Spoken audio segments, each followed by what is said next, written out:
Hello everybody, welcome to Everest Coaching Institute. Today we will discuss class 7th science. Chapter name is fiber to fabric.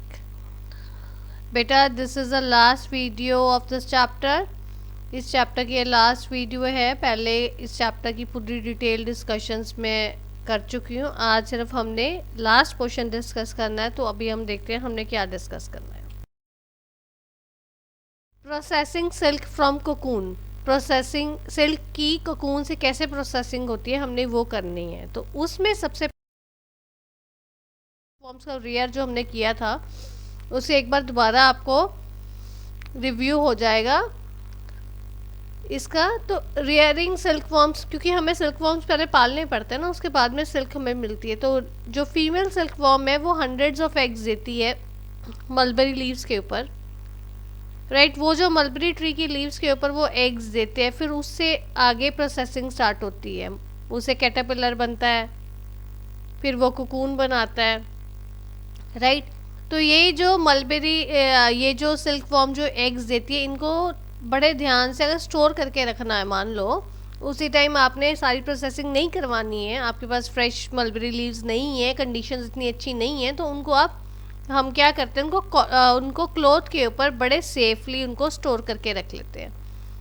उनको जो है ऐसी suitable condition, जैसा उनको temperature चाहिए वैसा टेम्परेचर, जैसी ह्यूमिडिटी मौसम होना चाहिए वैसे टेम्परेचर में उनको रखते हैं, सो डैट ये जो एग्स जो सिल्क वॉर्म ने दिए हैं फीमेल सिल्क वॉर्म में, वो हैच ना हो। अगर वो हैच हो जाएंगे तो उसमें से उसी टाइम वो लार्वे निकल के कैटरपिलर बन जाएगा और कोकून की उसके आगे प्रोसेसिंग शुरू हो जाएगी। बट अगर मान लो वो टेम्परेचर और वो हमारे पास मलबेरी लीव्स वहाँ पे फ्रेशली नहीं है, तो हमने उसको थोड़ा डिले करना है। तो डिले करने के लिए तो आपको वो पहले मलबेरी लीव, वो जो उसने एग्स दिए हैं सिल्क वॉर्म ने, वो एग्स को उनको कॉटन उसको क्लॉथ के ऊपर सेफली स्टोर करना पड़ता है। सेफ कंडीशंस, टेम्परेचर और ह्यूमिडिटी सब कुछ देना पड़ता है, ठीक है। So then these eggs are warmed so that larvae can hatch from eggs. फिर जब ज़रूरत होती है, मान लो आफ्टर 10-15 डेज या 1 मंथ, जितनी देर बाद में भी आपको ज़रूरत होती है, आपने एग्स को हैच करवाना है, तो वो एग्स को टेम्परेचर दिया जाएगा, वार्म किया जाएगा, सो डेट एग्स में से लार्वे निकलें। हैचिंग प्रोसेस हो जाएगा। वो नॉर्मली ये कब होता है हैचिंग प्रोसेस, ये तब करवाते हैं जब मलबेरी ट्री के फ्रेश लीव्स आ जाते हैं।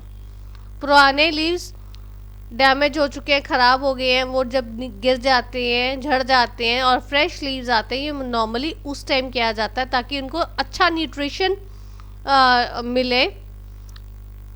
सिल्क फॉर्म के जो एग्स है, लार्वे जो हैच होंगे, उनको जो लार्वे निकलेंगे उन लार्वे को अच्छा न्यूट्रिशन मिले, अच्छा टेम्परेचर मिले, ह्यूमिडिटी मिले, जिससे वो, ताकि उनकी जो आके उनकी जो फाइबर वो एक्सट्रैक्ट करे वो अच्छा निकले, ओके। सो इसलिए जो लार्वे होते हैं, उन लार्वे को हम ये जो क्लीन बैम्बो ट्रेज लेते हैं और उन बैम्बो ट्रीज में ट्रेज, जो बैम्बू की जो ट्रेज होती है उनके बीच में, साफ सुथरी ट्रेज के बीच में लार्वे को रखा जाता है। साथ में क्या रखते हैं, फ्रेश मलबेरी लीव्स। अब ये नहीं है कि वो एक दिन रख दी और वही पड़ी रहती है 15-20 दिन, नो, ये these keeps on changing, daily की डेली वो फ्रेश लीव्स रखते हैं ताकि उनको न्यूट्रिशन अच्छा मिले। अगर उनको न्यूट्रिशन अच्छा मिलेगा तभी वो जो है अपना फाइबर अच्छा एक्सट्रैक्ट हमारा होगा, सिल्क फाइबर उससे। नॉर्मली इस प्रोसेस को 20-25 दिन लगते हैं, 25 से 30 दिन लगते हैं, 25 और 30 डेज लगते हैं। कैटरपिलर स्टॉप ईटिंग, उसके बाद में कैटरपिलर खाना बंद कर देते हैं। वो क्यों खाना बंद कर देते हैं, क्योंकि वो उन्होंने पहले पूरी डाइट ले ली है, उसके बाद में वो 8 की शेप में वो अपने हेड घुमाते हैं और उससे वो अपना आसपास कोकून स्पिन करना शुरू कर देते हैं। ये मैंने आपको अभी पहले समझाया था ना कि कोकून पूरा स्पिन होता है, वो पूरा कैटरपिलर उसके बीच में वो छुप जाता है, कवर हो जाता है, आपको पता नहीं चलता है कोकून के अंदर कैटरपिलर पर होता है, ठीक है। तो ऐसे हमारी कोकून की फॉर्मेशन होती है और ये हमारे ऐसे हम सिल्क फॉर्म्स को ऐसे उनको रेयर करते हैं ताकि वो टेम्परेचर और ह्यूमिडिटी बहुत ध्यान रखना पड़ता है ताकि अब उनसे और जो ऑर्गेनिक सिल्क हमारी एक्सट्रैक्ट हो सके। स्टेप आता है, कोकून हमारा बन गया। अब कोकून से आप कैसे सिल्क निकालते हो उसकी प्रोसेसिंग जो है अब हमने वो डिस्कस करनी है। Cocoons are use for extraction of silk fibres. Cocoons use होते हैं ताकि हमारे सिल्क फाइबर्स की एक्सट्रैक्शन हो सके। इसके लिए कोकून्स को देखो जी टेम्परेचर अच्छा देना पड़ता है। टेम्परेचर कैसा, गर्म होना चाहिए। या तो उनको कोकून्स को आप धूप के नीचे रख दो जब धूप अच्छी है, या आप उनको बॉईल कर दो, या उनको स्टीम में, मतलब जहाँ पे स्टीम हो वहाँ पे एक्सपोजर दे दो। उस केस में आपका सिल्क फाइबर जो है कोकून से सेपरेट हो जाएगा। सो सिल्क फाइबर को सेपरेट करने के लिए आपको क्या कंडीशन चाहिए, या तो आप उसको कोकून को धूप में रखो, या उसको बॉईल कर दो, या उसको एक्सपोजर ऑफ स्टीम दे दो, ताकि वो सिल्क फाइबर अच्छे से उनसे कोकून से एक्सट्रैक्ट हो जाए, सेपरेट हो जाए। ठीक है, ये जो प्रोसेस है जिससे हम थ्रेड्स कोकून में से निकलते हैं उस प्रोसेस को क्या कहते हैं, रीलिंग ऑफ सिल्क और फाइलेचर। ठीक है, सिल्क फाइबर्स को उसके बाद में सिल्क फाइबर्स को स्पन किया जाता है सिल्क थ्रेड्स में which are later woven into cloth. जैसे हम वूल को बहुत पतले पतले थ्रेड्स को उनको इकट्ठा करके स्पन करके उनके मोटे थ्रेड्स बनते हैं और उनसे फिर फैब्रिक्स बनते हैं, क्लॉथ बनता है। In the same way silk fibre की ऐसे प्रोसेसिंग होती है। ठीक है, आई थिंक इतनी चीज़ आपको समझ आ गई होगी। आगे मैं आपको आगे हम डिस्कस करेंगे यूजेस ऑफ सिल्क।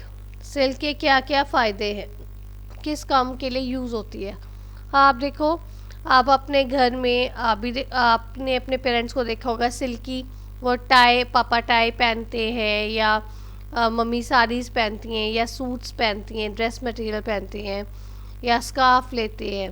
इन सब चीज़ों के लिए सिल्क हमारी यूज़ होती है। Silk is use to make dress materials like sari, scarf, ties etcetera. It is also use in parachutes and bullet proof vest. ठीक है, इन सब चीज़ों के लिए हमारी सिल्क का ज़्यादा यूज़। टाइप्स ऑफ सिल्क, अब सिल्क कितने टाइप्स की है हमने वो डिस्कस करना है। इसका बहुत ज़्यादा नहीं है बट मैं आपको थोड़ा सा आपको बताना ज़रूर चाहूँगी।